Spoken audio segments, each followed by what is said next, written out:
오늘은 김승옥의 소설 역사의 전체 줄거리와 핵심 정리 부분에 대해서 살펴보도록 하겠습니다. 이 작품은 1960년대 서울을 배경으로 정해진 규칙에 얽매여 기계적으로 살아가는 현대인의 모습을 풍자한 소설입니다. 그러니까 근대화, 산업화, 그 다음에 규칙적인 거, 기계적인 거, 비인간적인 거 이렇게 되겠죠. 안락하지만 틀에 박힌 양옥직 생활과 대비를 하고 있네요. 가난하지만 생명력이 넘치는 빈민가 생활의 대비를 통해 하는 거 보니까 공간의 대비가 나온다는 거 알 수 있겠다. 이게 포인트가 되겠네요. 현대 사회의 허구성과 인간 소외 문제를 비판하고 있다라고 보시면 되겠습니다. 자, 이 작품을 발단, 전개, 위기, 절정, 결말의 형태로 나누는 게 좋을지 아니면 외화와 내화, 외화라고 하는 액자형 구성으로 나누는 게 좋을지 잠깐 고민을 하긴 했어요. 잠깐만 고민했습니다. 그냥 발단, 전개로 가겠습니다. 그리고 그러면 액자형 구성은 뒤에 가서 한 번 더 하면 되지 뭐, 이렇게 생각하기로 하고요. 간단하게 봅시다. 일단은 나가 나와요. 나가 나온다는 건 1인칭 시점이라는 거죠. 근데 문제는 외화의 서술자예요. 그러면 여기서 내화에도 서술자가 있다 없다? 있다. 똑같이 나야. 그래서 이 외화의 서술자와 내화의 서술자를 조금 구별할 필요는 있습니다. 외화의 서술자 나가 공원에서 우연히 만난 젊은이의 이야기를 듣습니다. 그러니까 이 젊은이가 바로 뭡니까? 그렇죠. 정보 제공자가 되겠네요. 정보 제공자가 되고 내화의 서술자가 되겠다라고 보시면 돼요. 그 젊은이는 지방에서 서울로 유학 와서 희곡을 공부하는 대학생이다. 전개로 갑시다. 이제는 내화의 서술자 나예요. 자, 그러니까 이 나는 결국 누굽니까? 그러면 이 나는 요 젊은이죠. 이렇게 보시면 돼요. 빈민가인 창신동에서 깨끗한 양옥집으로 옮기지만 하숙집으로 옮겼나봐. 규칙과 안정을 중시하는 새집의 생활에 적응하지 못하고 창신동을 계속 그리워한다. 이 빈민가인 창신동은 그러면 이 깨끗한 양옥집과 전혀 반대가 되네. 깨끗하지는 않지만 뭐예요? 그렇죠. 규칙과 안정이 없는, 즉 뭐야? 자유가 있는 공간이다. 이렇게 보시면 될 것 같아요.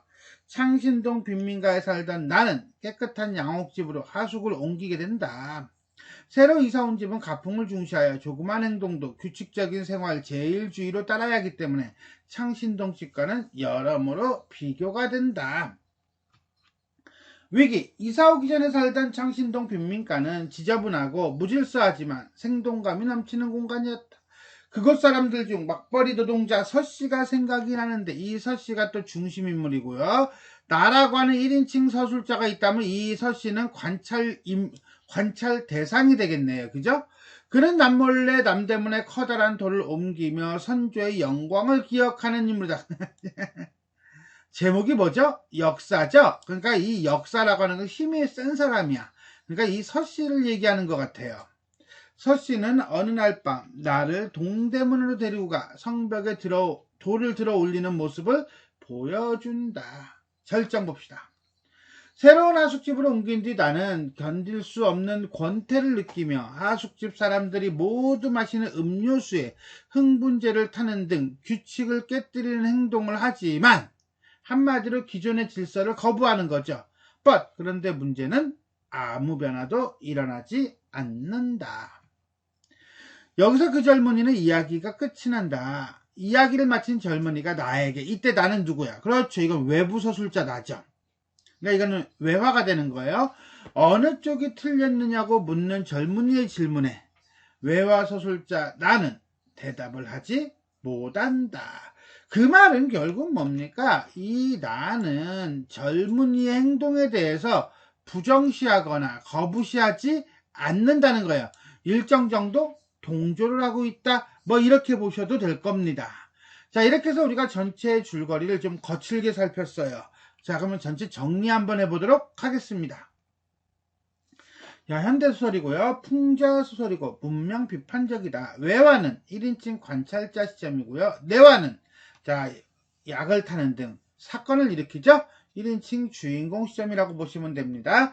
동대문 지역이고요. 현대인의 기계적인 일상에 대한 풍자이다. 액자형 구성을 취하고 있다. 외화, 내화, 외화 이런 형태를 띠고 있다 라고 보시면 됩니다. 일단 구성부터 먼저 보겠습니다. 자, 액자 소설 내지는 액자형 구성이라고 하는 것은 이야기 속에 또 하나 또는 여러 개의 짧은 내부 이야기를 안고 있는 것을 특징으로 합니다. 이러한 소설 형식은 이야기 밖에 또 다른 서술자의 시점을 배치함으로써 전지적 소설 방식에서 탈피하여 다각적으로 이야기를 전개해 나갈 수 있다는 이점을 가지고 있습니다. 서양의 평론가 자이들러라는 사람은 이러한 액자는 형태를 도입부의 기능을 하는 것 또는 한 액자 속에 여러 개의 내부 이야기가 있는 것, 또 하나는 한 액자 속에 한 개의 내부 이야기가 있는 것 또는 두 번째와 세 번째가 막 섞여 있는 것, 이렇게 첫 번째 도입부 기능을 하는 것 1번, 그 다음에 액자 안에 여러 개의 이야기가 있는 것 2번, 액자 안에 하나의 액자가 있는 것 3번, 섞여 있는 것 4번, 이렇게 네 가지로 구분한 적이 있습니다. 그리고 난 다음에 그는 액자의 기능은 내부 이야기의 근원을 제시하고 왜 내부 이야기가 진술되는가라는 목적을 설명한다. 아까 같은 경우는 나가 우연히 한 젊은이를 만나고 그 젊은이가 이야기를 해주죠. 그러니까 결국 뭡니까? 도입부의 기능을 하면서 한 개의 내부 이야기가 있는 거, 형태가 되는 겁니다. 자, 그리고 이 액자가 내부 이야기와의 거리를 발생시키면서 밑줄 칠까요? 요건 밑줄 쳐야 돼요. 내부 이야기의 개연성, 그럴듯함을 증진시킨다. 그럴 때 비로소 예술적 효과를 갖는다 라고 얘기했습니다. 자, 그럼 우리는 역사라고 하는 소설을 봅시다. 외화에서는요, 나가 우연히 공원에서 젊은이를 만나 이야기를 듣습니다. 그 이야기가 이제 자연스럽게 내화로 가죠. 그래서 빈민가인 창신동에서 양옥집으로 하숙을 옮긴 젊은이 나의 경험한 담을 듣습니다. 그리고 난 다음에 끝나고 난 다음에 젊은이가 나에게 어느 쪽이 틀렸느냐고 묻지만 나는 대답을 하지 못합니다. 나가 대답을 하지 못하니까는 독자는 답을 모르죠. 아니죠. 독자는 스스로가 답을 찾아가죠. 잘못한 걸까? 라고요. 즉 이야기를 마친 젊은이가 나에게 묻는 것은 결국 작가가 독자에게 던지는 물음으로 현대사회의 기계적인 삶에 대해 비판적으로 성찰하는 주제의식을 드러내는 기능을 합니다. 두 번째, 공간의 대비. 공간의 대비는 창신동과 그 다음에 새로운 양옥집 사이에서의 대비를 통해 산업화 사회를 풍자하고 있다라고 봤습니다. 자, 일단은 표를 가지고 먼저 간단하게 정리를 하고 그 다음에 해당 부분을 살펴보겠습니다. 방금 공간의 대비는요, 새 하숙집 양옥집과 예전 하숙집 창신동 빈민가라고 했습니다. 이 새 하숙집은요, 우리가 전체 줄거리에서도 봤지만 할아버지의 가풍과 기계적인 질서와 규칙이 있고요. 비인간적인 소외와 자본주의적 세계가 있습니다. 즉 안락하다라는 긍정적인 요소를 가지고 있지만 부자유스럽다, 즉 자유가 없다는 점에서 마이너스입니다. 자, 창신동 빈민가는요, 서씨의 역사로 이제 대표되는 공간이고요. 비능률적이고, 그 다음에 무질서하고 불규칙합니다. 그러나 생동감을 가지고 있는, 즉 생명력이 있는 세계입니다. 즉 가난하고 더럽고 비위생적이지만 자유스러움이 있는 공간이다. 거기서 분명히 나는 빈민가가 싫어서 깨끗한 데로 가고 싶어가지고 양옥집으로 간 거예요. 근데 이 양옥집에 뭐가 없어? 그렇지. 자유가 없어. 자유가 없으니까 자꾸 어디를 떠올려? 그렇지. 창신동 빈민가를 떠올린다는 거야. 그러니까 생활은 이쪽이 좋은데 정신적인 면은 이쪽이 좋은 거야. 이렇게 내가 왔다리 갔다리 혼란스러워 한다는 거죠. 됐어요? 자, 일단 우리는 양옥집과 판잣집이라는 두 개를 본다면 양옥집은 현대 자본주의의 규칙성과 효율성이 지배하는 또 기계적인 일상의 공간이라면 창신동 빈민초는 초라하고 무질서하지만 활기찬 생명력이 느껴지는 공간이다 라고 보시면 됩니다. 조금 더 구체적으로 가겠습니다. 양옥집이에요. 양옥집은 아침 6시에 기상을 합니다. 그런데 자발적인 기상이 아니에요. 어쩔 수 없이 타의에 의한 기상이에요. 그래서 이러한 정식의 생활이라고 합니다. 그리고 이러한 정식의 생활은 나만 그런 것이 아니라 전부 다 그 집 식구들이 다 그렇다는 거예요. 그런데 창신동은 고담 같은 옛날 이야기 같은 데서 등장하는 역사만이 있는 그런 공간이고요. 그 다음에 밤중에 푸르게 빛나는 조명을 받으며 성벽을 디디고 우뚝 솟아오르는 그런 사내가 있는 공간입니다. 한마디로 어떤 생명력, 움직임, 활동성 이런 것이 있는 공간이라고 보면 되는 거예요. 자, 양옥집과 창신동 빈민가의 대비는 우리가 단순하게 본다면 도시와 농촌, 문명과 야만 등 이분법을 통해서 인간 삶의 다양성을 무시하고 중심과 주변, 우월과 열등으로 위계화하는 프레임에 의한 비판의식을 보여주는 공간이라고 볼 수 있습니다. 더더군다나 서씨의 방금 고담의 이야기와 같은 공간이다라고 했어요. 그죠? 즉 무슨 소리냐, 규율화된 삶의 문법에서 벗어나 신화적 영웅으로 알레고리화된 자율적 개인의 전망을 찾는 공간이라고 볼 수 있습니다. 이렇게 본다면 이 창신동 빈민가는 현실 속에서의 공간이라기보다는 어쩌면 약간 판타스틱한 환상적인 공간이라고 볼 수 있을 거예요.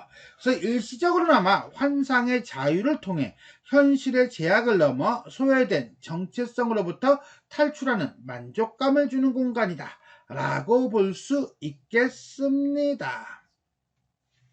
자, 좀 전에 나라고 하는 내부 서술자가 상당히 혼란스럽다라고 했어요. 그 혼란스럽다라고 하는 것은 그 집, 창신동 집을 떠올리는 데서부터 볼 수 있습니다.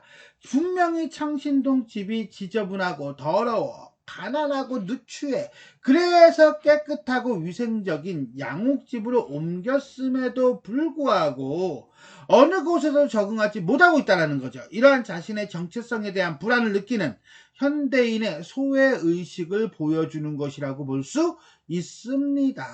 이러한 현대사회의 환멸을 느끼면서도 이율배반적으로 그 속을 살아가는 현대인의 모습을 형성하고 있다. 그렇죠. 여기도 좋고 저기도 좋고 여기도 싫고 저기도 싫고 왔다리 갔다리. 자, 서씨가 갖는 인물의 행위의 의미를 본다면 서씨는 이렇게 성벽을 막 올라타요. 선조 때부터 DNA가 역사의 어떤 DNA를 가지고 있어요. 히어로의 DNA를 가지고 있어. 그러나 현대사회는 그러한 힘을 원하지가 않아요. 그럼에도 불구하고 자신의 삶을 어떤 자신의 능력, 힘을 어떻게든 드러내려고 밤마다 올라간다는 점에서 활기찬 생명력이 발현되고 있다라고 보곤 합니다. 자, 조금 더 보도록 하겠습니다. 자, 서씨는 역사였다. 그날 밤 나는 집으로 돌아와서 이제까지 아무에게도 들려주지 않았다는 서씨의 이야기를 들었다. 그는 중국인의 남자와 한국인의 여자 사이에서 태어난 호녀라였다. 블라블라블라블라블라 하다가 마지막에 결국 서씨는 약간 더 많은 보수를 거절하기로 했다. 그리고 서씨는 아무도 나다니지 않는 한밤중을 택하고 동대문의 성벽에서 그 힘이 유지되고 있음을 명부의 선조들에게 알리고 있다는 것이다. 즉 아무 보상도 없는 일에 자신의 힘을 사용하고 있다는 거죠. 보수를 거부하고요. 이거는 인간으로서 자신의 존재를 확인하려는 상징적 의미를 가진 행동이다 라고 볼 수 있습니다. 자, 서씨라는 인물이 내화에서 중요하다면 외화에서는 서술자인 나가 중요하겠죠. 젊은이는 마지막에 이렇게 얘기합니다. 어느 쪽이 틀렸을까요? 그럴 때 나는 이 얘기 대답합니다. 뭐라고? 글쎄요 라고 대답을 합니다. 얼른 믿기지 않는 얘기예요. 그 다음에 이게 진짠지 싶어요. 그러다가 내가 틀렸을까요? 라고 젊은이가 다시 묻습니다. 그랬더니 글쎄요 라고 대답합니다.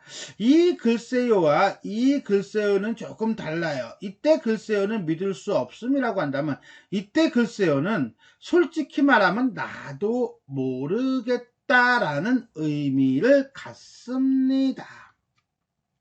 즉 나는 젊은이에게 도시에서의 하숙 생활에 관한 긴 이야기를 다 듣고 본인의 의견을 묻는 질문에 글쎄요라는 대답을 반복합니다. 게다가 내적 독백에서조차 결정을 쉽사리 내리지 못하며 결국 모르겠다라는 모호한 태도를 보여줍니다. 이러한 글쎄요는 그의 어떤 상징적 태도, 그것이 바로 뭐냐 그러면 공감이죠. 교감이죠. 어찌 본다면 이 서술자인 나도 젊은이와 비슷한 입장과 태도를 취하지 않았을까라는 생각을 갖습니다. 자, 이와 같은 나의 화법은 자기의 세계의 또 다른 형상화이기도 하다. 서술 상황 자체가 이미 견고한 자기 세계의 성곽을 쌓아올린 한 인간이 자신의 이야기를 전달하는 방식을 그려내고 있는 것이라고 볼 수 있다. 소설은 나의 목소리를 통해 자기 세계를 구축하고 극히 자기 자신을 이겨나가기를 시도하는 인물들의 이야기라고 한다면 나 또한 다른 등장인물들과 별다르지 않다라고 볼 수 있습니다. 요것도 체크 들어갔어야 하는데 요걸 체크를 안 했네요. 자, 이 점에서 김승옥 소설의 주제와 문체가 유기적으로 맞닿는다. 작가의식도 이와 비슷하다. 그래서 현실 세계에 어떤 자유가 억압되고 그 다음에 규칙이 압박을 가하는, 규칙이 개인의 자유를 억압하는 현실 세계에 대한 비판적 태도를 보이고 있다라고 보시면 되겠습니다. 자, 중간중간에 참고자료 인용을 했는데 그거에 대한 출처를 따로 안 적었어요. 밑에 더보기에다가 넣어놨습니다. 그래서 더보기를 참고하시면 훨씬 더 낫겠다라고 생각이 듭니다. 자, 여기까지 김수곡의 소설 역사 전체 줄거리와 핵심 정리 부분에 대해서 살펴보았습니다. 자, 지금까지 내용이 도움이 되셨다면 좋아요와 구독 버튼 눌러주시고요. 알림 설정 부탁드리겠습니다. 수고하셨습니다.